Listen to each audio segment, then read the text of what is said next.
मैं इस river front से एक फ्रंट खोलने का आज ऐलान करना चाहता हूं।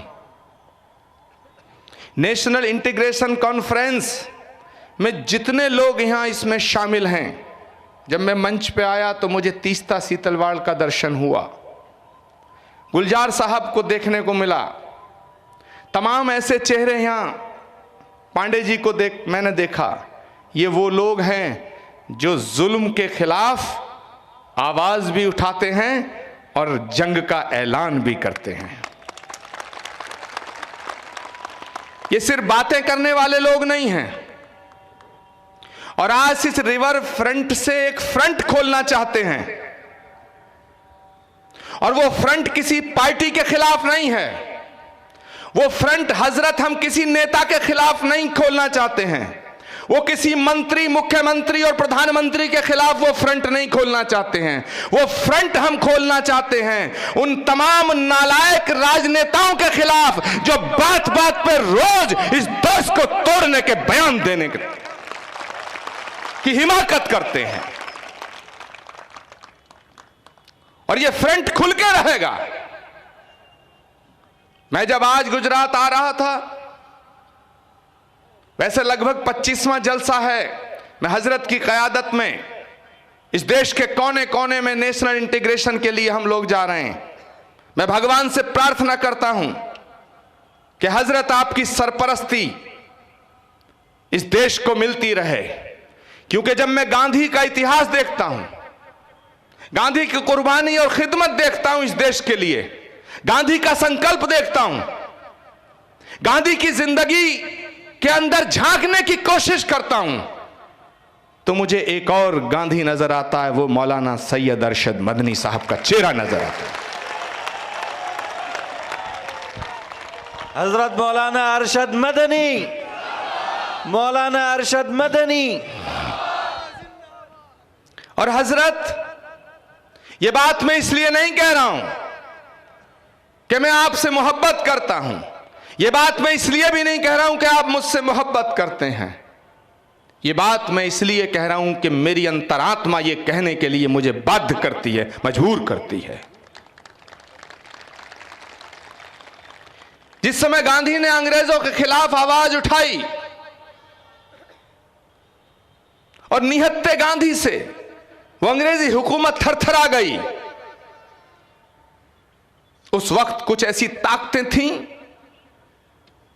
जब हिंदुस्तान का हिंदू और मुसलमान आपके झंडे के साथ चल रहा था, जमीयत के झंडे के साथ तिरंगा लेकर के चल रहा था, जगह जगह कुर्बान होने के लिए तैयार था, तो कुछ ताकतें थीं। वो ताकतें हिंदुस्तान के लिए जो शहीद हुए हैं उनके साथ नहीं चल रही थीं।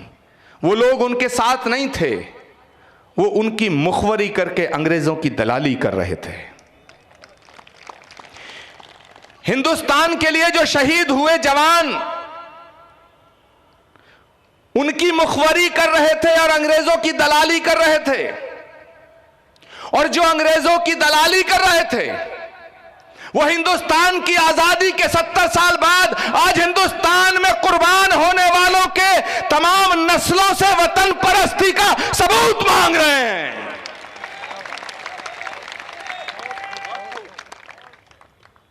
वो सबूत मांगते हैं, वतन परस्ती का सबूत मांगते हैं। हिंदुस्तान पर जब बुरा वक्त था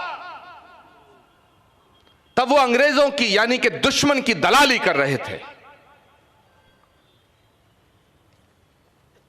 उसी विचारधारा के एक बड़े नेता ने मुझसे कहा कि तुम हमारे पीछे क्यों पड़े हो?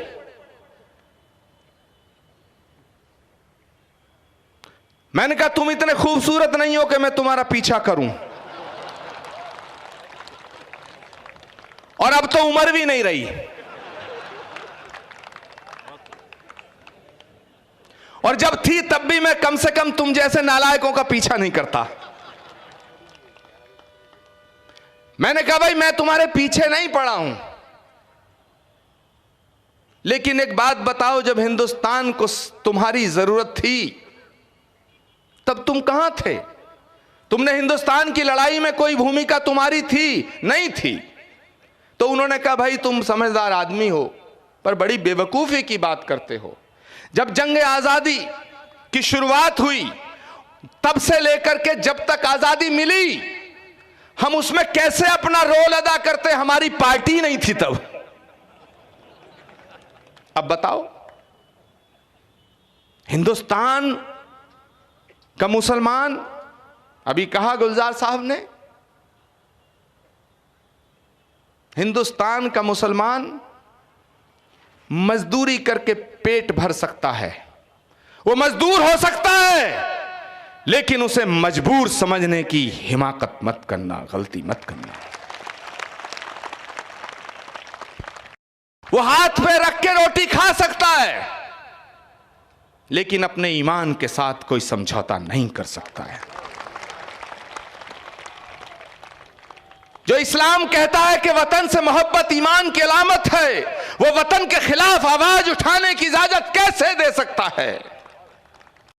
जो इस्लाम कहता है कि मां के कदमों में जन्नत है, वो मादरे वतन की तौहीन की इजाजत कैसे दे सकता है? लेकिन तमाम इस मजमे से और तमाम डाइस पे तशरीफ फरमा दानिश्वरानों से, उलमा कराम से मैं हाथ जोड़ के गुजारिश करना चाहता हूं कि वो सबूत मांगते हैं वतन परस्ती का। वो इसलिए नहीं मांगते कि उन्हें सबूत चाहिए, वो इसलिए मांगते हैं कि हमारी तरफ से दो जवाब दिए जाएंगे। या तो सबूत देने की कोशिश की जाएगी या उनके खिलाफ आवाज उठाई जाएगी। अगर हम अपनी सफाई में कोई सबूत देंगे तो वो हमें चोर सिद्ध कर देंगे, और हम अगर उनके खिलाफ बात करेंगे तो हमें वतन के खिलाफ, वतन का गद्दार सिद्ध कर देंगे। मैं दोनों बातों से ऐतराज करते हुए एक बात कहना चाहता हूं कि हिंदुस्तान के किसी मुसलमान को वतन परस्ती का सबूत देने की कोई जरूरत नहीं है। हिंदुस्तान जिंदाबाद, आचार्य प्रमोद सिंह जिंदाबाद, जिंदाबाद जिंदाबाद। कोई जरूरत नहीं है। सिर्फ मुसलमान होना ही वतन परस्ती का सबसे बड़ा सबूत है, यह काफी है। मेरे दोस्तों, एक सवाल करना चाहता हूं। यह गाय की बात करते हैं, गांधी की बात करते हैं, गंगा की बात करते हैं, और पूरी दुनिया में गुजरात की बात करते हैं। 3-4 गांधी, गंगा, गाय और गुजरात, इनका कोई ताल्लुक ना गांधी से है, ना गाय से है, ना गंगा से है।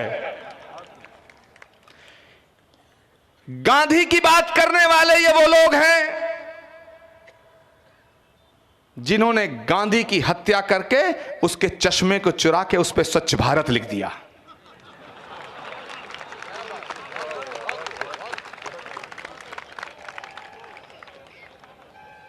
गाय की बात करते हैं, कौन रोक रहा आपको? गाय अगर काटी जाती है तो यह पक्की बात है कि हमारा दिल दुखता है, लेकिन गुजरात में गाय तुम्हारी माता, आसाम में गाय तुम्हारी फूफी,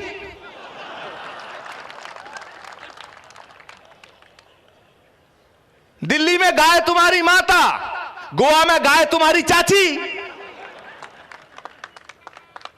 ये कैसी वाहियात बातें हैं? आसाम में तुम्हारा मुख्यमंत्री है, तुम्हारी सरकार है, गोवा में तुम्हारा मुख्यमंत्री है, तुम्हारी सरकार है, चाहे बेईमानी से है पर है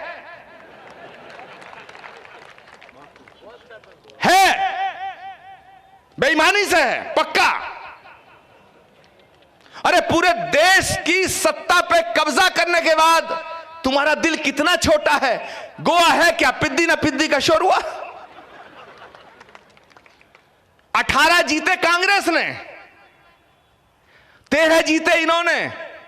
कौन सा गणित है भाई? बढ़ ज्यादा कौन होते हैं? 18 वाला सरकार बनाना चाहिए, 13 वाला। लेकिन कुछ दिनों से कांग्रेस को लकवा मार गया है। गफलत में है। अगर कांग्रेस गफलत में ना होती तो गांधी थोड़ी छीनते।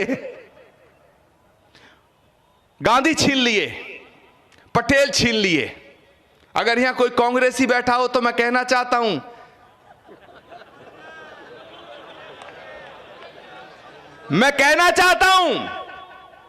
कांग्रेस के मित्रों को कहना चाहता हूं, डंके की चोट पे सलाह दे रहा हूं, अगर यह गफलत नहीं टूटी तो इंदिरा गांधी भी छीन लेंगे तुमसे। जिस विचारधारा ने गांधी की हत्या की, जिस विचारधारा ने, उन्होंने चश्मा छीन लिया। पटेल पूरी जिंदगी इस विचारधारा के खिलाफ रहे, पटेल छीन लिया। मेरे दोस्तों, ना इनका गांधी से लेना देना है, ना इनका गाय से लेना देना है। मैं पूरे यकीन के साथ कहता हूं, आप गाय को काटने के, रोकने के लिए पूरे देश में कानून क्यों नहीं बनाते? बनाओ, बनाओ। कश्मीर से कन्याकुमारी तक राष्ट्रीय कानून बनाओ, लेकिन एक कानून और बनाओ। और वो कानून क्या बनाओ? बड़ी जिम्मेदारी से बात कर रहा हूं कि गाय काटने के लिए गाय को खरीदना पड़ता है, और गाय तब खरीदी जाती है जब गाय को बेचा जाता है।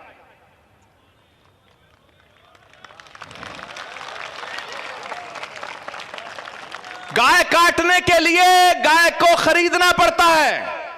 गाय तब खरीदी जाती है जब गाय बेची जाती है। तो जहां गाय कटती हो और जहां गाय को काटने के लिए ले जाया जाता हो, पूरी जिम्मेदारी से इन्वेस्टिगेशन करके उस आदमी पे, उस घर पे मुकदमा दर्ज होना चाहिए जो गाय को बेचता है। सारे फसाद खत्म हो जाएगा। जब गाय बिकेगी नहीं तो खरीदेगा कौन? और जब खरीदी नहीं जाएगी तो कटेगी कैसे? लेकिन फिर कह रहा हूं, इनका गांधी से भी कोई लेना देना नहीं है और गाय से भी कोई लेना देना नहीं है। अब तीसरी बात आई गंगा। अभी टाइम है मेरा? तीसरी बात आई गंगा। हजरत, यह बात और भी जिम्मेदारी से कह रहा हूं कि भाइयों बहनों, और यह बात मैं गुजरात में कह रहा हूं, अगर सुबह तक कुछ हो जाए तो समझ लेना किसने कर दिया। तीस्ता सीतलवाड़ हंस रही हैं, बोले ये भी शहीद होने को आ गए। कहा था प्रधानमंत्री जी ने कि बहनों भाइयों, मां गंगा ने बुलाया है। क्या बात है। 3 साल हो गए, 54,000 करोड़ रुपया पता नहीं कहां गया, लेकिन 3 इंच गंगा साफ नहीं हुई। 3 इंच नहीं हुई।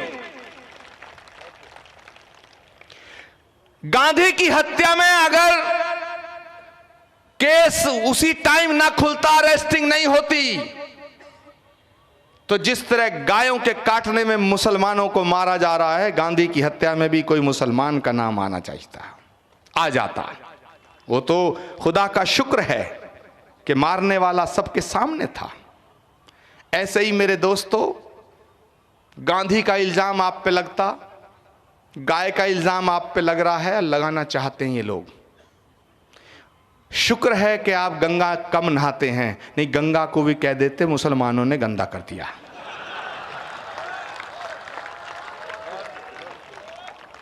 इसका मतलब है कि इनका कोई लेना देना नहीं है, ना गाय से, ना गांधी से, ना गंगा से। इनकी नीयत में खोट है। इसलिए ये जब कहते हैं कि भाइयों और बहनों, सारी दुनिया हमारा परिवार है, तो मैं कहना चाहता हूं कि प्रधानमंत्री जी, दिल से बात किया करो, दिमाग से हर वक्त बात मत किया करो।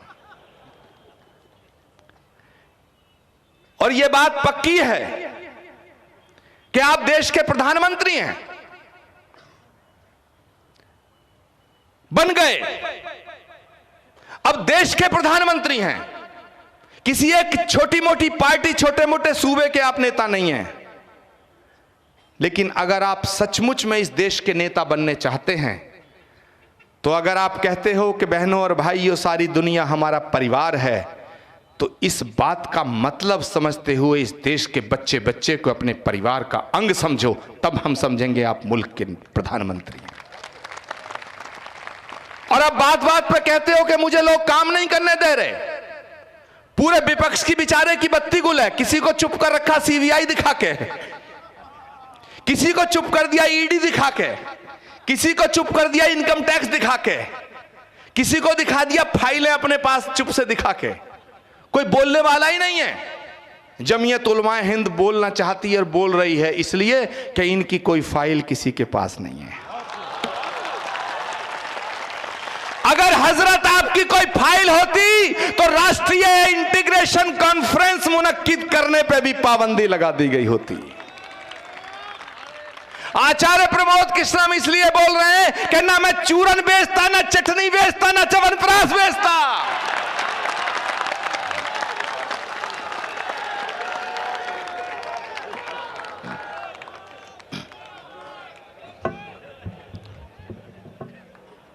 इस देश पे 1000 साल तक विदेशी लोगों ने हुकूमत की है। 1000 साल। देश की आजादी से पहले 200 साल अंग्रेजों ने, 800 साल मंगोलों ने, अफगानों ने, लेकिन 1000 साल तक इस देश की एकता को खंडित करने की कोशिश की गई। इस देश की एकता को खंडित नहीं कर पाया कोई। लेकिन ये कुछ चंद सालों में ऐसा क्या हो गया कि हजारों साल की हमारी जो गंगा जमनी तहजीब थी उस पर बाल आ गया है। ये बहुत बड़ा सवाल है, ये बहुत बड़ा सवाल है।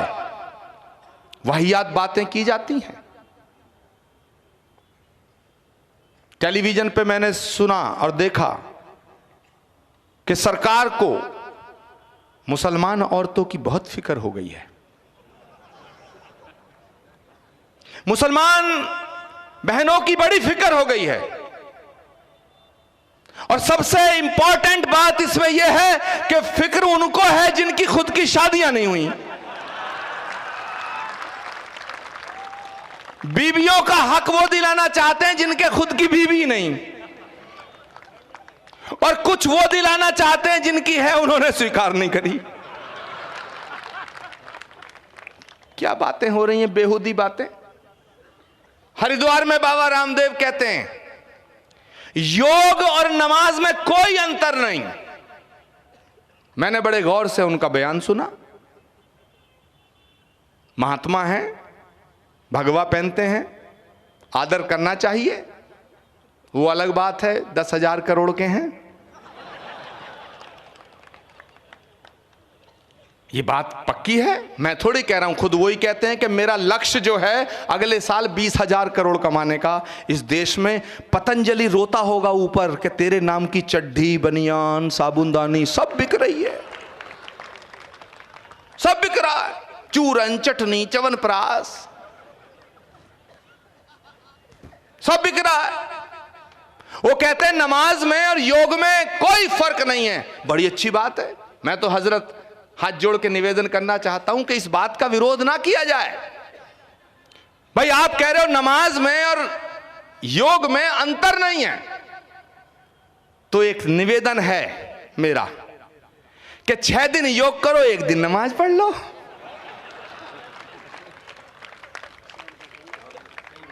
हफ्ते में 6 दिन योग करो, जब फर्क है ही नहीं, तुम ही तो कह रहे हो। कैसी कैसी बातें कर रहे हैं लोग।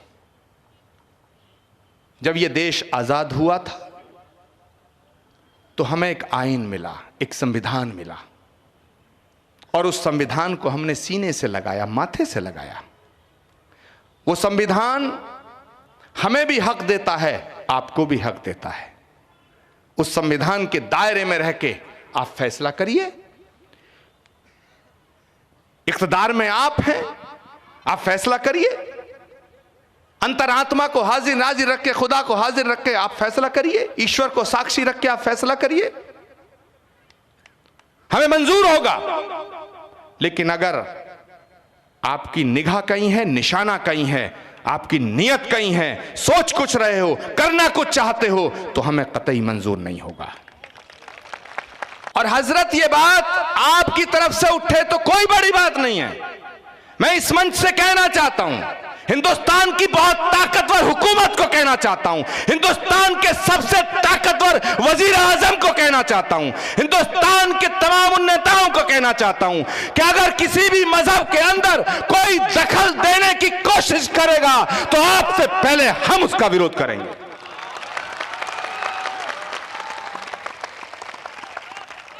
हम चाहते हैं कि आप हमारी आस्था का सम्मान करें, लेकिन हमें दूसरे के अकीदे का एहतराम करना पड़ेगा। आप अपने अकीदे पे रहो, हम अपनी आस्था पे रहेंगे। हमें अपना दीन मुबारक, तुम्हें अपना दीन मुबारक, यही हिंदुस्तान है।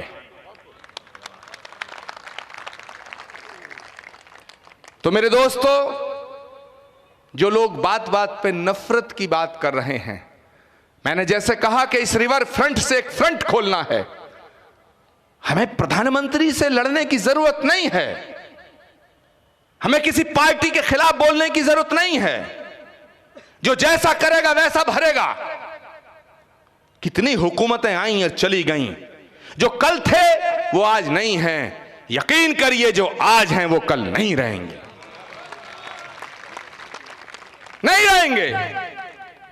हमें समझाने की कोशिश बहुत होती हैं, आपको भी होती होंगी, बहलाने की भी होती हैं, बहकाने की भी होती हैं। एक अजीब मंजर है इस देश में, सुबह को झूठ, दोपहर को झूठ, शाम को कुछ झूठ, रात को फिर कुछ झूठ। हमें समझाने की कोशिश करनी है, कर लो, बहकाने की भी कर लो, बहलाने की भी कर लो, लेकिन गलती से धमकाने की कोशिश मत करना।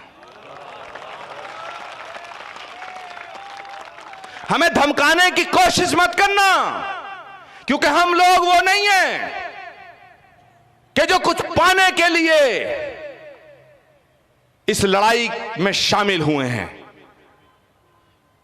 हम वो लोग हैं जो कहते हैं कि जज्बे शौक़ शहादत को क्या कीजिए, जज्बे शौक़ शहादत को क्या कीजिए। आज हमने हथेली पे सर ले लिया और कत्ल होने से अब हम डरें किस लिए, कातिलों के मोहल्ले में घर ले लिया।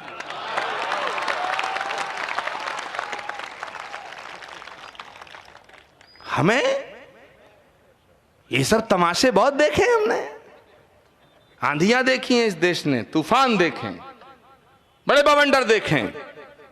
और जब बवंडर आता है तो बहुत से लफंडर बन जाते हैं बादशाह, उसमें कोई डरने की बात नहीं है। आता जाता रहता है, आता जाता रहता है। लेकिन एक बात हम बड़े इत्मीनान से कहना चाहते हैं, बड़े इत्मीनान से कहना चाहते हैं, लेकिन अदब के साथ कहना चाहते हैं, आगाह करना चाहते हैं। कश्मीर जल रहा है, पाकिस्तान जिंदाबाद के नारे कभी कभी सुनने को मिलते थे, आज रोज मिल रहे हैं।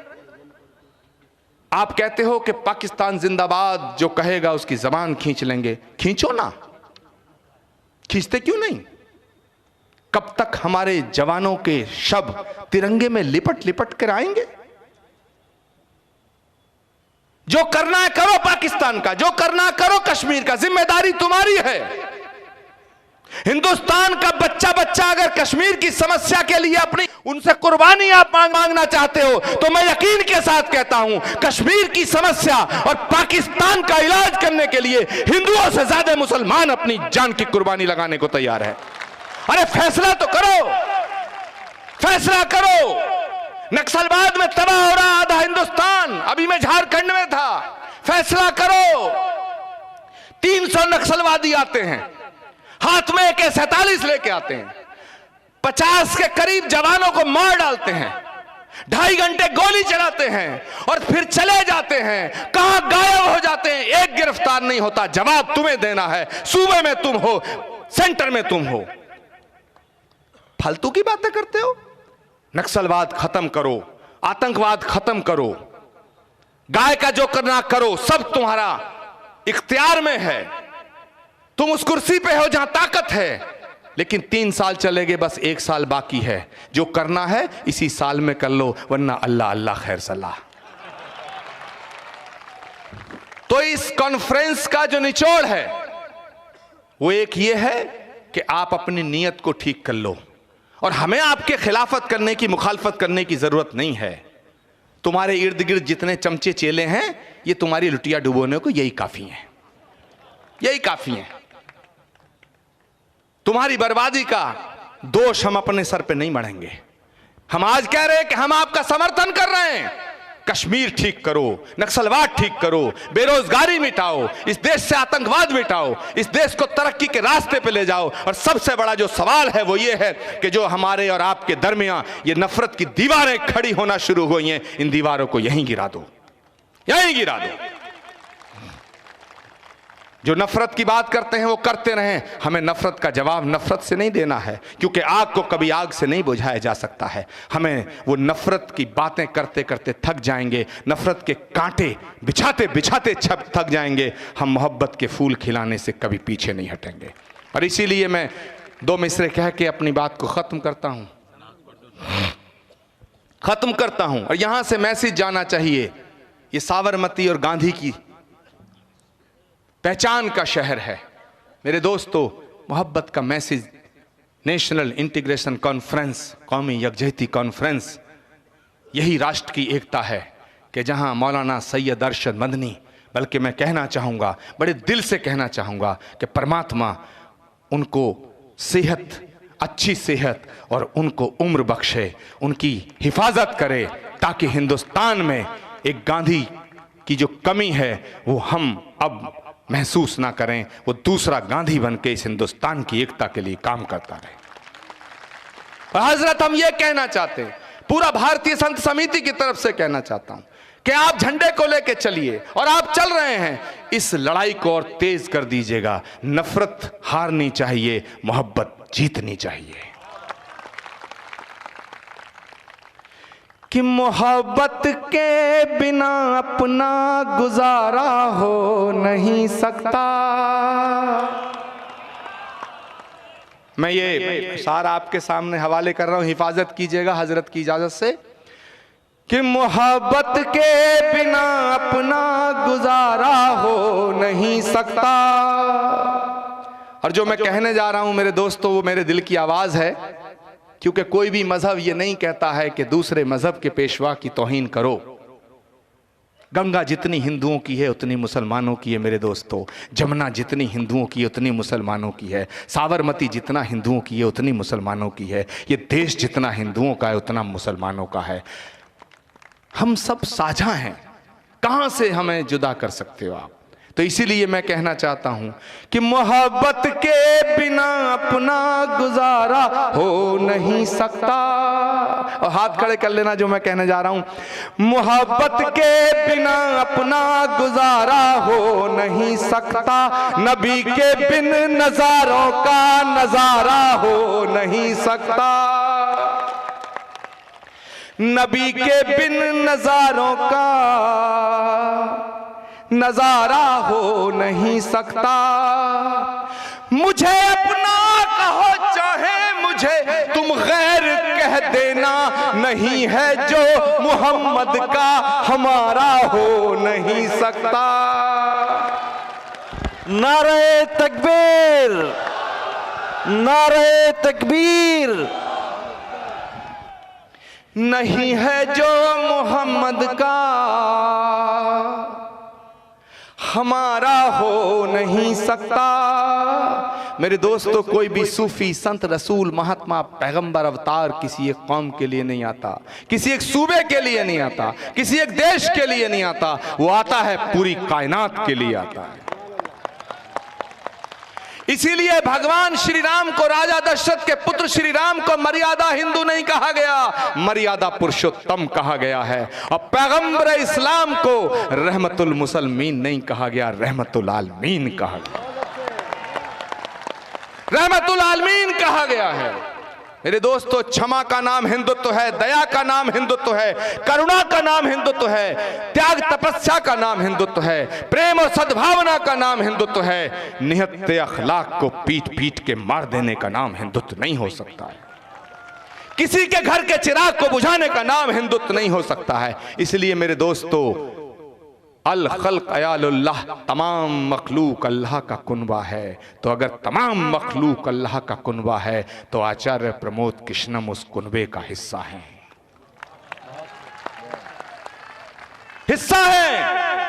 इसीलिए मैं कह के जा रहा हूं, अपनी बात को खत्म कर रहा हूं कि मेरे सीने की धड़कन है, मेरी आंखों के तारे हैं। और ये बात मैं छुप के नहीं कह रहा हूं, मेरे सीने की धड़कन है, मेरी आंखों के तारे हैं। सहारा बेसहारों का खुदा के वो दुलारे हैं। ये उनके लिए है जिनको सलाम करने के लिए पेड़ झुक जाया करते थे। ये उनकी शान में पढ़ रहा हूं जो अपने ऊपर गंदगी फेंकने वालों का हाल जानने के लिए उनके घर चले जाया करते थे। कि सहारा बेसहारों का खुदा के वो दुलारे हैं। और हाथ खड़े कर लेना मेरे दोस्तों दुआ के लिए कि सहारा बेसहारों का खुदा के वो दुलारे हैं। समझ कर तुम फकत अपना उन्हें तकसीम ना करना, नबी जितने तुम्हारे हैं नबी उतने हमारे हैं। नबी जितने तुम्हारे हैं नबी उतने हमारे हैं। आचार्य प्रमोद कृष्ण। मेरे दोस्तों, मुझसे कोई ऐसी बात हो गई हो जिससे किसी को तकलीफ पहुंची है, माफ़ी चाहता हूं। हज़रत मौलाना हमारे सैयद अरशद मदनी दावत बरकातहुम, हमारे ऊपर उनकी सरपरस्ती जमीयत के ऊपर, पूरे मुल्क के ऊपर बनी रहे, ये दुआ करता हूं। और गुजरात के जो लोग जिन्होंने ये इतनी बेहतरीन कॉन्फ्रेंस ऑर्गेनाइज की है, उनको मुबारकबाद भी देता हूं।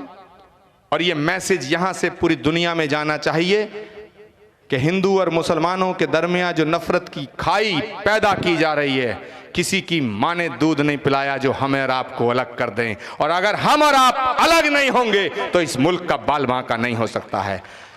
दुआओं में याद रखिएगा।